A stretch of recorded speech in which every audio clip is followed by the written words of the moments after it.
Hello students, good morning. अभी पीछे हमने पढ़ा था 16 महाजनापदों के बारे में। उसे मैंने आपको बताया था कि जो मगध था वो सबसे शक्तिशाली था। उसके बारे में हमने क्वेश्चन भी किया था कि मगध शक्तिशाली क्यों था, कौन कौन से ऐसे रीज़न थे, कौन कौन से ऐसे कारण थे जिससे हम कह सकते हैं कि मगध एक शक्तिशाली वो था, साम्राज्य था। मगध के विकास के साथ साथ मौर्य साम्राज्य का उदय हुआ। मौर्यंस थे जो वो मगध के रूलर्स थे, उनका भी विकास, उनका भी उदय हुआ उसके साथ। तो सबसे पहले हम मौर्य वंश के बारे में जानकारी प्राप्त करते हैं। फाइंडिंग अबाउट मौर्यंस, कि मौर्यंस कौन थे, कब से इन्होंने स्टार्ट किया। Historian used a variety of sources to reconstruct the history of Mauryans. Mauryans के इतिहास को जानने के लिए हिस्टोरियंस ने कई सोर्सेज यूज किए, कई स्रोत प्रयोग में लेके आए हिस्टोरियंस, इतिहासकार। जैसे मैंने इसका टेबल बनाया आपके लिए लर्न करने के लिए।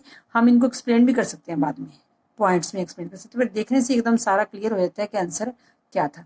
स्कल्पचर्स, मूर्तिकला।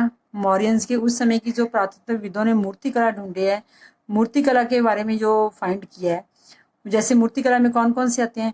जैसे अभी हमने देखा कि हमारे देश में आज भी जो 3 शेरों वाला चित्र है, 3 लॉयंस वाला चित्र जो है आज भी हमारी करेंसी पे है, वो भी हमें क्या है उसी समय पे मिला। तो इससे नेक्स्ट हमें contemporary works and writings. Contemporary mean समकालीन, उसी मौर्यंस के समकालीन जो लोग आए थे, जैसे यूनानी राजदूत थे एक मैक्सथनीज, जो यूनान से आए थे, मैक्सथनीज थे, उनके विवरण में भी इनका अकाउंट मिलता है, इनके बारे में, मौर्यंस के बारे में मिलता है। अकाउंट ऑफ मैक्सथनीज ग्रीक एम्बेसडर, जो कि एक यूनान के राजदूत थे जो उस समय में भारत में आए थे जबकि मौर्यंस का रूल था। तो उन्होंने जो अपने अकाउंट्स लिखे और विवरण दिया, उसके बीच में हमें मौर्यंस की जानकारी मिलती है कि मौर्यन का रूल कैसा था। और उसी समय में समकालीन अर्थशास्त्र लिखा गया। अर्थशास्त्र किसने लिखा? कौटिल्य ने, जिसको हम चाणक्य के नाम से जानते हैं। He was the minister of Chandragupta Maurya, वो चंद्रगुप्त मौर्य के मिनिस्टर थे कौटिल्य। उन्होंने अपने अर्थशास्त्र में भी राजा उस समय के मौर्यंस के एडमिनिस्ट्रेशन के बारे में, उनके इकोनॉमिक एडमिनिस्ट्रेशन के बारे में, इस अर्थशास्त्र में उन्होंने सब कुछ लिखा। तो ये कंटेम्प्रेरी वर्क्स जो हमें मौर्यन की जानकारी देते हैं। तीसरा है Buddhist Jain literature. Buddhist and Jain धर्म के जो ग्रंथ थे वो भी मौर्यन की जानकारी हमें देती है कि मौर्यन साम्राज्य कैसा था, उसकी जानकारी मिलती है।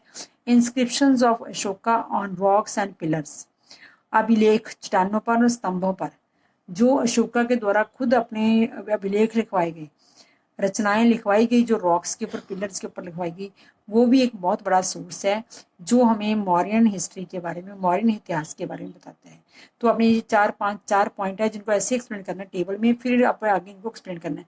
मूर्तिकला लिख के कि उस समय की मूर्तिकला थी, जैसे इसकी एग्जाम्पल भी देनी है मूर्तिकला की, जैसे कि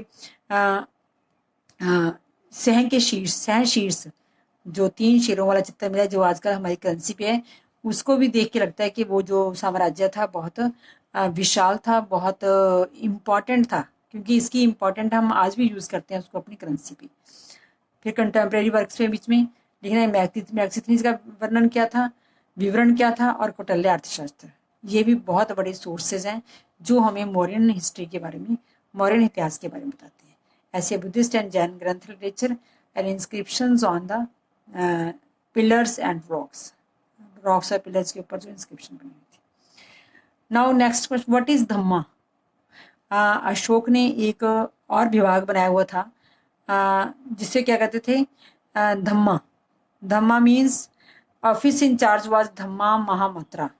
ये क्वेश्चन शॉर्ट क्वेश्चन में आ जाता है कि धम्मा ऑफिस था जो उसका कौन सा इंचार्ज था, उसका नाम क्या था। ये कई बार मैंने एग्जाम में देखा जा जाता है ऐसे। Dhamma mahamatra was the officer in charge of dhamma. Dhamma है क्या था? He was in charge of that department that we can call naitik shiksha. जो नैतिक शिक्षा का डिपार्टमेंट था कि लोगों को नैतिक शिक्षा भी दी जानी चाहिए, यानी कि लोगों को और सब कुछ प्रोवाइड करवाया जाए और उनको सब सेवाएं दी जाएं, साथ साथ क्या जनता को नैतिक शिक्षा भी देनी चाहिए। ये अशोक जैसा महान शासक ही ऐसा सोच सकता था, जो उसने कि अपने कई, इसके बारे में भी कई उसने हमें इंस्क्रिप्शंस मिलती हैं जिनके ऊपर उसने इसके रूल्स लिखे हुए हैं कि लोगों को कैसा व्यवहार करना चाहिए। थ्रू इंस्क्रिप्शंस, हमें जो अभिलेख है उनसे पता चला।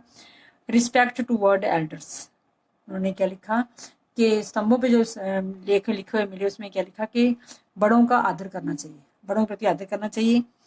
जेनस्टी टूवर्ड्स ब्राह्मण्स एंड सेंट्स, जो ब्राह्मण हैं और जिन्होंने अपने घर को त्याग दिया है, जिन्होंने अपने घर को छोड़ दिया, सन्यासी जिसे हम कह सकते हैं, उनके प्रति उदारता का व्यवहार लोगों को करना चाहिए। ट्रीटेड सर्वेंट्स काइंडली, जो लोगों ने अपने सर्वेंट्स रखे हुए हैं घर में, जो नौकर होते हैं, उनके साथ भी अच्छा व्यवहार करना चाहिए। सेवकों और दासों के साथ अच्छा व्यवहार करना चाहिए। Respect religions and traditions other than one's own, अपने धर्म के अलावा, वन्स ओन अपने धर्म के अलावा दूसरे धर्मों का भी क्या है, आदर करना चाहिए, उनकी भी इज्जत, उनके साथ भी उनकी परंपराओं को भी अपने आदर में शामिल करना चाहिए। अब here we can see two questions. First, discuss the sources. First question हमने ऐसे कह सकते हैं, discuss the sources that historian use to reconstruct the Indian history. Okay, Maurya वंश के इतिहास का पुनर्निर्माण करने के लिए इतिहासकारों ने कौन कौन से स्रोत प्रयोग किए हैं।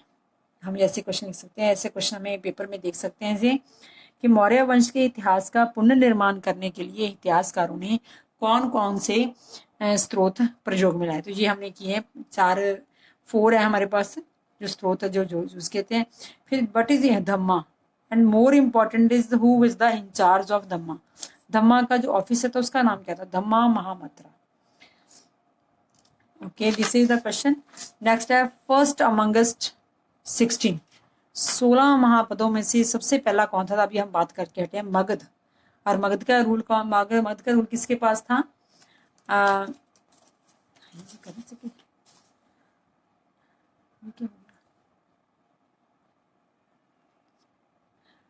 अमंगस 16 महाजनपदों में से प्रथम कौन था, मगध।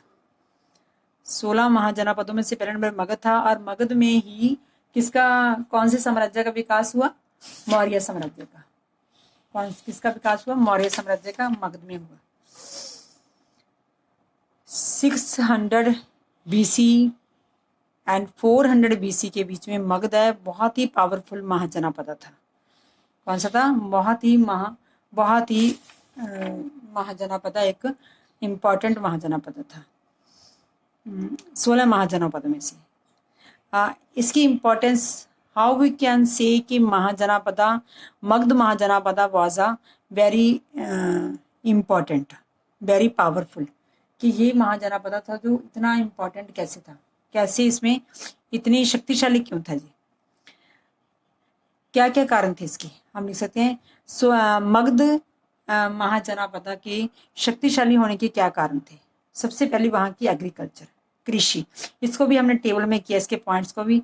सबसे नंबर 1 पे एग्रीकल्चर, कृषि, लोहे की खदानें, एलिफेंट्स एंड आवागमन, transport through Ganga and policies of Kings, जो राजाओं की पॉलिसीज थी उसके कारण भी क्या है जी, राजा जो क्या महाजनपदा था वो मगध बड़ी शक्तिशाली था।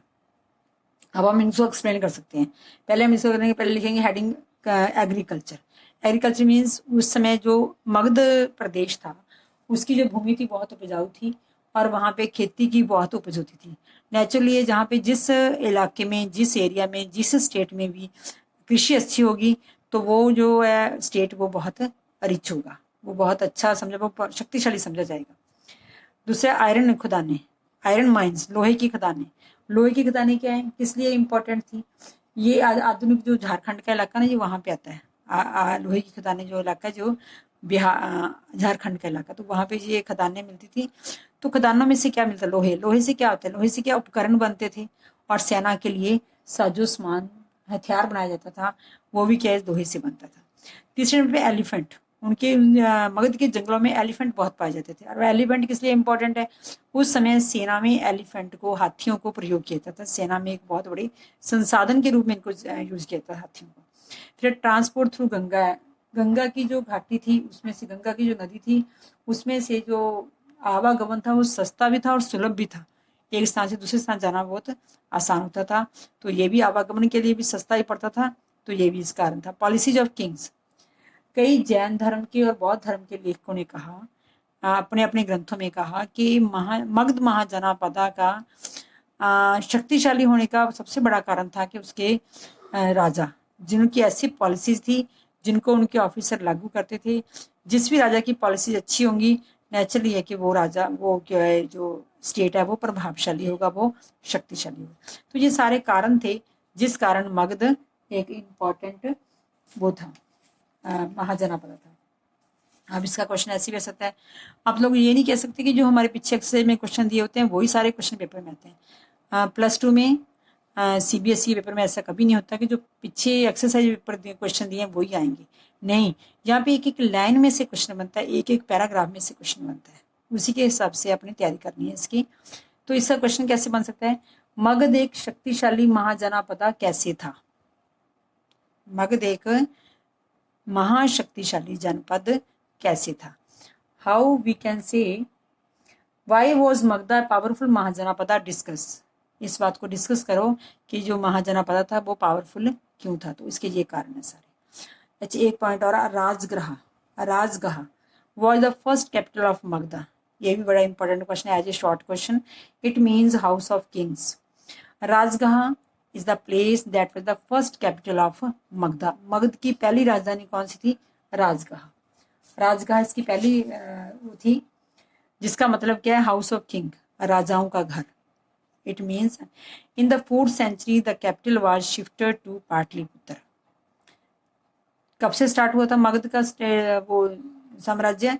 600 BC से। तो 400 BC आते आते क्या हुआ, capital was shifted to Pataliputra.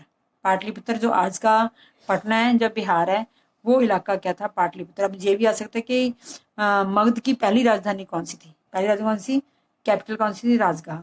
और अब जो 4th century में कौन सी कैपिटल थी? पाटलिपुत्र, पटना। सब टॉपिक 3, एन अर्ली एम्पायर, एक प्रारंभिक राज्य। सबसे पहला ये राज्य कौन सा था? ये था एक आरंभिक राज्य। The growth of Magadha culminated in emergence of Mauryan empire, जिसके बारे में हम कर चुके हैं कि मौर्यन एम्पायर था, इसके कारण ही जो थी इसकी ग्रोथ है मगध की बहुत ज्यादा हुई। Founded by Chandragupta Maurya 321 BC में। 321 BC में चंद्रगुप्त मौर्य था जो मगध के राजा थे। और इनके आगे इनके बेटे का नाम था बिंदुसार, और बिंदुसार के बाद अशोक तो जो famous ruler of the Magadh, जिसको आज भी हम जो इंडिया के लोग हैं इसके ऊपर प्राउड करते हैं कि ये भारत का पहला फेमस रूलर था। अब हम इसके एडमिनिस्ट्रेशन के बारे में पढ़ेंगे। एडमिनिस्ट्रेशन द एम्पायर, साम्राज्य का प्रशासन कैसा था? इतना बड़ा साम्राज्य था, इतना शक्तिशाली साम्राज्य था, इसका प्रशासन क्या था? तो ये हमें ये जो प्रशासन के बारे में हमें कहाँ से पता चलता है? अशोकन इंस्क्रिप्शन से, जो अशोका के अभिलेख मिले हमें, उनसे पता चलता है कि उसका एडमिनिस्ट्रेशन कैसा था, कैसे वो अपना एडमिनिस्ट्रेशन चलाता था। मेंशन 5 मेजर पॉलिटिकल सेंटर्स, जो इंस्क्रिप्शन है उनमें अभिलेखों में हमें मिला है, लिखा हुआ कि वहाँ पे 5 पॉलिटिकल सेंटर थे, राजनीतिक शक्ति के कौन से 5 क्षेत्र थे। सबसे पहला था कैपिटल ऑफ पाटलिपुत्रा। पहली क्या थी? पाटलिपुत्र राजधानी थी, और साथ में 4 प्रोविंसेस थे, टेक्सला, उज्जैनी, तोसाली एंड स्वर्णगिरी। अब ये सारे बहुत दूर दूर है। टेक्सला जैसे आपने देखा हो तो ये बहुत दूर है, ये हमारे आज का जो पाकिस्तान है उस इलाके में पड़ता है, वहाँ पे उसी एरिया में पड़ता है, वेस्ट नॉर्थ में टेक्सला। और उज्जैनी सेंटर में पड़ता है, और ये स्वर्णगिरी बिल्कुल साउथ में, जो आज का कर्नाटक है, that is very famous for the gold mines. यहाँ पे स्वर्णगिरी भी नाम इसको इसलिए दिया गया क्योंकि वहाँ पे बहुत सारा गोल्ड की माइंस है वहाँ पे। We find some message engraved everywhere. अब ये भी बहुत बड़ी बात है कि वहाँ पे हर जगह पे हमें मैसेज मिले हैं। मैसेज मीन इंस्क्रिप्शन लिखी हुई मिली है, चाहे वो टेक्सला है चाहे स्वर्णगिरी है, दूर दूर तक लिखे हुए मिले हैं, बट क्या है, सारी सेम है, सेम एक जैसे की मैसेज मिले। जैसे स्वर्णगिरी इतनी दूर साउथ में है, तो टेक्सला वेस्ट नॉर्थ में है, तो वहाँ पे भी सेम मिले हैं। तो इसका मतलब क्या कह सकते हैं कि सारे दूर दूर तक उसने अपने, अशोक ने अपने जो एडमिनिस्ट्रेशन था बहुत अच्छी तरह किया हुआ था। Administrative control strongest in the area around capital. Pataliputra के आसपास का जो एरिया था उसके ऊपर जो कंट्रोल था, प्रशासन का कंट्रोल था, वो बहुत ज़्यादा था, नियंत्रण साम्राज्य के ऊपर बहुत ज़्यादा था, जो इलाके कैपिटल के पास थे। Communication along both land and riverine route was of vital importance. Communication means communication आवागमन के साधन। अब उस समय पे ये तो कम्युनिकेशन नहीं था जैसे हमारे आजकल फोन चलते हैं या हमारे वो चलते हैं, ऐसे नहीं। आवागमन, आने जाने का जो था वो रास्ते कहाँ से थे, भूमि से भी थे और नदियों के रास्ते भी लोग जाते थे, और ये बहुत इंपॉर्टेंट था। इसको देख के लगता है कि लैंड और रिवराइन से लोग जा रहे हैं तो लगता है कि वहाँ पे उनके खाने पीने का प्रबंध, उनकी सुरक्षा का प्रबंध भी बहुत रखा जाता होता है।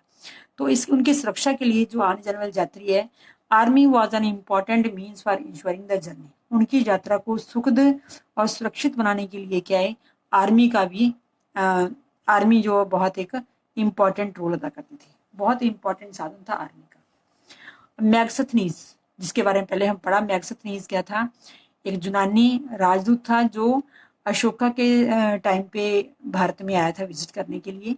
उसने अपने अकाउंट्स में लिखा है कि अशोका के मौर्यन एडमिनिस्ट्रेशन में क्या था, 6 सब कमेटी बना रखी थी for coordinating the military activities. Military की एक्टिविटीज को कोऑर्डिनेट करने के लिए क्या बना रखी थी, 6 सब कमेटीज, समितियां बना रखी थी, उप समितियां बना रखी थी कि वो किसका कंट्रोल करेंगी, आर्मी का कंट्रोल। अब देखो वैसे याद करना बहुत मुश्किल, टेबल में आपको ध्यान रहेगा कि कौन सी कमेटी समिति है वो क्या काम करती है। पहले नेवी, जो कि नेवी का ध्यान रखती थी, नौसेना का संचालन करती थी, जो एक पहली उप समिति थी। दूसरी उप समिति थी ट्रांसपोर्ट प्रोविजन, जो कि यातायात के साधनों का ध्यान रखती थी। इसके आगे और क्या क्या काम करती थी जी, सेकंड ट्रांसपोर्ट प्रोविजन में arranging bullock carts to carry equipments. सेना के लिए जो भी हथियार चाहिए, जो सामान चाहिए, उसको लेके जाने के लिए ये ब्लक कार्ट का, बैलगाड़ी का ये अरेंजमेंट करती थी सेकंड उप समिति। और क्या करती थी, फूड फॉर सोल्जर्स, जो सब तरह के सोल्जर थे, सेना के सैनिक थे, उनके लिए भोजन का प्रबंध करती थी। फॉर्डर फॉर एनिमल्स, आपको पता है सेना में एनिमल यूज होते थे, उनके लिए चारे का इंतजाम करती थी। Recruiting servants and artisan for the soldiers, सैनिकों के लिए सेवकों का और शिल्पकारों का जो है रिक्रूट करना, मीन्स उनको चुनना, उनको नियुक्त करना, उनकी नौकरी लगाना। तो उनको नौकरी लगाने का काम भी कौन सी कमेटी करती थी, समिति करती थी, ट्रांसपोर्ट समिति। सब कमेटीज मीन्स उप समितियां, जिसका हमें कहाँ पे विवरण मिलता है, मैगस्थनीज के अकाउंट्स में। मैगस्थ ने अपनी विवरण में लिखा कि वहां पे 6 कमेटियां बनी थी। ट्रांसपोर्ट प्रोविजन हो गया, ये सारे काम करते हैं। नेक्स्ट है फुट सोल्जर्स, जो थर्ड उप समिति थी, जो फुट सोल्जर, पैदल चलने वाले जो वो थे, सैनिक थे, उनका काम, उनका ध्यान रखती थी, उनकी अरेंजमेंट करना, उनका संचालन करना, ये उसको देखती थी। फोर्थ उप समिति हॉर्सेस, जो अश्वरोही थे, जो घोड़ों पे चलते थे, ये उनका संचालन करती थी। 5वीं चैरियट्स क्या होते हैं, रथ, क्योंकि पहले आपको पता है रथों पे जाकर लड़ाई होती थी, तो रथों का भी जो है अरेंजमेंट है, संचालन है, वो कौन करती थी, 5वीं समिति। 6ठी समिति थी एलिफेंट्स, जो कि हाथियों का संचालन करना, सेना में हाथी प्रयोग किए थे, उनका संचालन करना, ये कौन सी 6th समिति करती थी। तो इस तरह से उसने अपने एडमिनिस्ट्रेशन को बहुत अच्छा चलाया होता है, जिसमें कि सेना का बहुत हाई लेवल का अरेंजमेंट था। ठीक है, ये हो गया 3.2। Now how important was the empire. अब हम ये कैसे कह सकते हैं कि ये मौर्य साम्राज्य इतना महत्वपूर्ण क्यों था, मौर्य साम्राज्य में इतना क्या था कि इतना इम्पोर्टेंट था। आज हम इसकी स्टडी कर रहे हैं, हमें इसके बारे में पता चला पुरातत्वविदों से, तो ये क्या इसमें महत्वपूर्ण क्या था। When historians began reconstructing early Indian history in 19th century, the emergence of Mauryan Empire was a landmark. जब 19वीं सदी में, आपने देखा 1830 में पढ़ा था हमने, 1830 में जब जेम्स परसेप ने पहली बार इसका वो किया, इसको पढ़ा, डेसिफर किया इस भाषा को, तो इस स्टेट के बारे में पता चला, मौर्यन एम्पायर के बारे में। Emergence of Mauryan empire was landmark, एक तरह का ये क्या था, मौर्य साम्राज्य इतिहास का एक प्रमुख काल माना गया। जो अर्ली हिस्ट्री है हमारी, इंडियन हिस्ट्री शुरू होती है, अर्ली इंडियन हिस्ट्री, अर्ली जो आरंभिक इतिहास है हमारे भारत का, वो क्या है, मौर्यन साम्राज्य, उसमें क्या है, एक लैंडमार्क का काम करता है। ठीक है, एक प्रमुख काल माना गया है। Indian was under colonial rule, उस समय में भारत क्या था, एक औपनिवेशिक था। किसका, ब्रिटिश साम्राज्य का औपनिवेशिक था। Indian historians found the possibility, जो भारतीय इतिहासकार थे, उन्हें ये संभावना कि हमारे जो फोर फादर्स थे, वहां पे भी एक अच्छा एम्पायर था हमारा भी। तो there was an empire in the early Indian. उनको बड़ी लगी कि ऐसी संभावना कि हमारा भी एक बहुत अच्छा पहले साम्राज्य था। It was both challenging and exciting. इतिहासकारों को ये चुनौतीपूर्ण और एक्साइटिंग, उत्साहवर्धक लगा। उत्साहवर्धक क्यों लगा? क्योंकि जब कोई हम देखते हैं कि हमारे फोर फादर्स ने इतना अच्छा काम किया हुआ है, तो हमें प्राउड फील होता है, एक्साइटिंग फील होता है कि हमें उनको देख के बड़ी एक्साइटमेंट होती है कि हमारे भी इतने बड़े बड़े लोग थे जो हमारे यहाँ पे थे। Some archaeological finds with Mauryans including stone sculptures. Some archaeological ने some पुरातत्व जो वो चीजें मिले, पुरातत्विक अद्भुत कला मिली हमें, इंक्लूडिंग स्टोन स्कल्पचर्स, पत्थर के मूर्तियां, स्कल्पचर। जैसे मैंने आपको बताया था 3 शेरों वाला जो मुंह हमें दिखाई देता है, लॉयंस वाला, एक हमें एम्बलम दिखाई देती है वो, और भी कई पिलर्स और सांची के स्तूप और बहुत कुछ हमें ऐसा मिला जो आर्कियोलॉजिकल फाइंड्स में मिला। Were considered to be examples of spectacular art, जो अद्भुत कला के नमूने हैं। Lion, emblem, Sanchi stupa and और पिलर्स जो हमें वहां से मिले हैं, ये सारे क्या हैं? बड़े इंपॉर्टेंट चीजें जो हमें प्राउड फील कराते हैं कि हमारे फोर फादर्स उन्होंने ऐसा बनाया हुआ था, जो वो इतने महान थे। Ashokan inscriptions suggesting Ashoka was a more powerful and industrious means he was very परिश्रमी, बड़ी मेहनती। अशोक एक बहुत ही शक्तिशाली और एक मेहनती राजा था। As also more humble than the later rulers, जो उसके बाद में शासक आए वो उनसे ज्यादा नम्र था, बड़ा बनीत था।